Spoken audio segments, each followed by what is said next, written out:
The story of the Mongol Empire begins on the windswept plains of Central Asia, a region defined by unforgiving winters, scarce resources, and endless horizons. Life on the steppe demanded mobility, toughness, and the ability to adapt quickly. Communities were built around herding horses, sheep, and goats, and survival depended on constant movement to fresh pastures. Rival tribes clashed regularly over grazing land, and these conflicts shaped a culture where skill in archery, riding, and small unit combat became part of daily life. In this volatile environment, loyalty inside the clan mattered as much as readiness to defend it. Out of these harsh conditions emerged a boy named Temujin, born into a minor aristocratic lineage but far from security. After his father's sudden poisoning, Temujin's family was abandoned by their own tribe and left to survive in isolation. These early hardships forged a mindset rooted in resilience and distrust of fragmented tribal politics. The need to protect his family forced him to take responsibility at a young age, and the constant threat of attack sharpened his instincts. Bonds he formed through the traditional and brotherhood became essential to his rise, as these alliances were based on personal trust rather than family ties. His marriage to Borte also strengthened his influence, connecting him to powerful clans who later became crucial supporters. Temujin's ascent depended not only on personal determination but on his ability to read the fractured political landscape of the steppe. He recognized that the endless cycle of tribal feuds kept the Mongols weak. Through negotiation, strategic generosity, and decisive strikes, he absorbed rival groups, eliminating leaders who threatened unity and rewarding those who demonstrated loyalty. He broke long-standing aristocratic monopolies, redistributing authority based on skill rather than birth. This approach attracted talented warriors, craftsmen, and administrators who saw in him a leader capable of delivering stability. When the Great Assembly crowned him, Genghis Khan, in 1206, it marked not just a political victory but the birth of a unified Mongol identity. With unification complete, Genghis Khan restructured society into a calculated system designed to operate efficiently in conflict. He organized his armies into decimal units that mixed clans deliberately, preventing tribal loyalties from resurfacing. The legal code known as Yasa reinforced discipline, discouraged corruption, and ensured obedience across all ranks. The Mongol warrior became part of a machine driven by order, speed, and shared purpose. Every fighter maintained multiple horses, allowing the army to travel farther and faster than any rival. Their composite bows could shoot with power and accuracy even while galloping, creating a mobile force unmatched in flexibility. Their tactical innovations transformed warfare. Feigned retreats tricked enemies into breaking formation before the Mongol cavalry encircled them. Psychological warfare, including the reputation for devastating reprisals against resistance, often compelled surrender without prolonged battle. Engineers captured from foreign cities built siege weapons capable of breaching the strongest fortifications. The Mongols were not bound by tradition, they absorbed new knowledge wherever they traveled, fusing Chinese, Persian, and Islamic technologies into a single, devastating arsenal. Once unified internally, the Mongols turned outward. The attack on the Khwarezmian Empire marked a turning point. Sparked by the killing of Mongol merchants and an ambassador, Genghis Khan launched a sweeping campaign across Central Asia. Cities fell rapidly under the weight of relentless assaults, methodical strategy, and an intelligence network that kept commanders informed across great distances. These conquests secured control of the Silk Road, bringing wealth, skilled laborers, and expanded administrative capabilities into Mongol hands.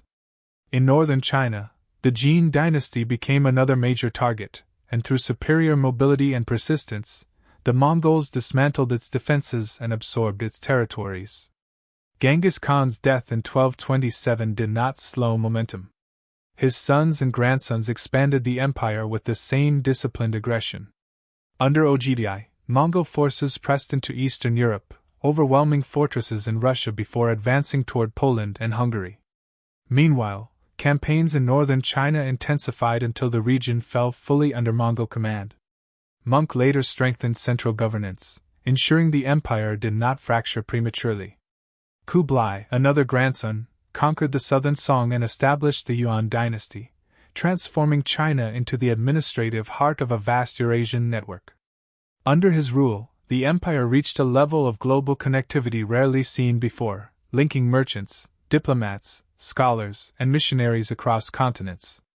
By the end of the 13th century, the Mongol Empire stood as the largest contiguous land empire in human history, built through unity forged from hardship, leadership shaped by necessity, and a military system unmatched in efficiency and adaptability. The decline of the Mongol Empire began with a problem that no previous conquest had prepared them for: the struggle to manage a realm stretching across thousands of miles, filled with peoples whose traditions, economies, and political expectations differed sharply. Administering such varied territories required consistent policies, stable communication, and effective local governance, but the empire's nomadic foundation made uniform administration extremely difficult. Although the relay stations across Eurasia allowed messages to travel quickly, they could not solve the challenge of ruling populations with complex bureaucratic histories.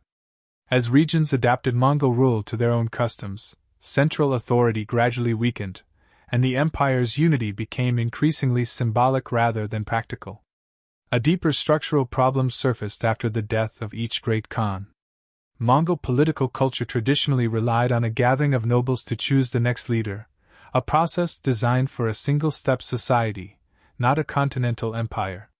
Once the Mongol state expanded into multiple cultural zones, powerful princes began building their own bases of support, making succession a contest of factions rather than a unifying moment. After the death of Ogdi, divisions intensified, as competing family branches maneuvered for control. Each succession dispute paused ongoing campaigns, drained resources, and produced rival claimants who refused to recognize one another's legitimacy. These tensions erupted into open conflict, creating a cycle in which the empire's most capable generals and administrators were diverted away from governance and thrust into internal power struggles. As political unity frayed, the empire gradually broke into distinct khanates, each shaped by local conditions and local ambitions. In Russia, the Golden Horde adapted to sedentary populations by relying on tribute rather than direct rule, turning it into a regional power with interests no longer tied to the distant Great Khan. In Central Asia, the Chagatai domains developed their own political culture, sometimes aligning with Persia and sometimes resisting it.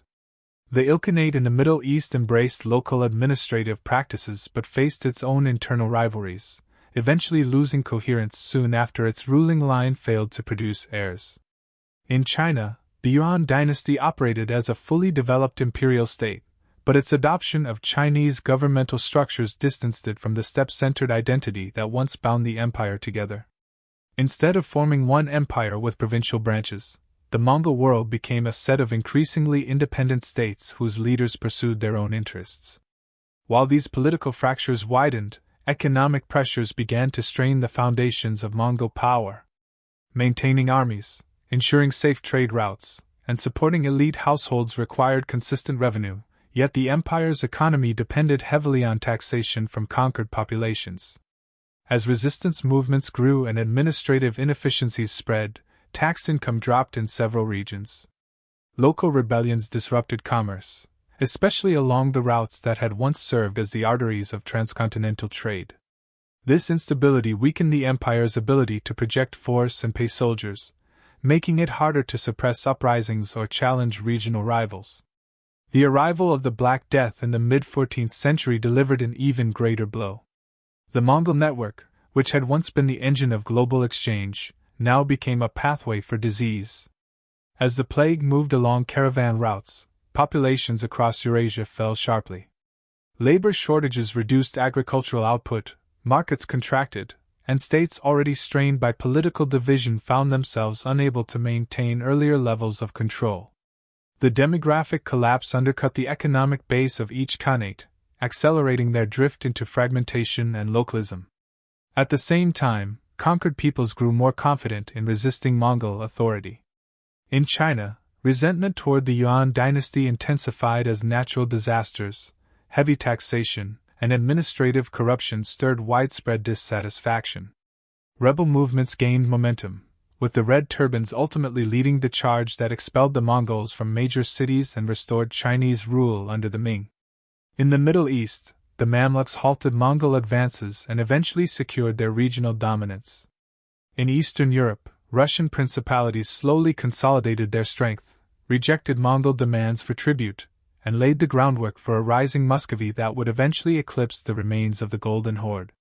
The resistance was not merely military, it was social and political, driven by growing confidence that Mongol power was no longer absolute. Environmental pressures also contributed to decline. Harsh winters and periods of drought affected the steppe homeland, reducing horse herds and undermining the nomadic economy that supported Mongol military strength. As the empire became more sedentary, it lost the mobility that once defined its effectiveness. The transition from a mobile fighting force to sedentary administrators created vulnerabilities the Mongols were not prepared to handle, especially in regions with native bureaucratic traditions far older than their own. By the 15th century, the process of collapse was complete. The Yuan dynasty had been expelled from China, the Ilkhanate disintegrated into competing factions, the Chagatai realm fractured repeatedly, and the Golden Horde splintered into smaller successor states. What remained were isolated powers claiming Mongol heritage, but no longer connected by a shared political vision. The empire that had once linked the continents through trade, diplomacy, and conquest faded into separate histories, leaving behind a legacy shaped by extraordinary ambition and the structural limits that ultimately brought it to an end.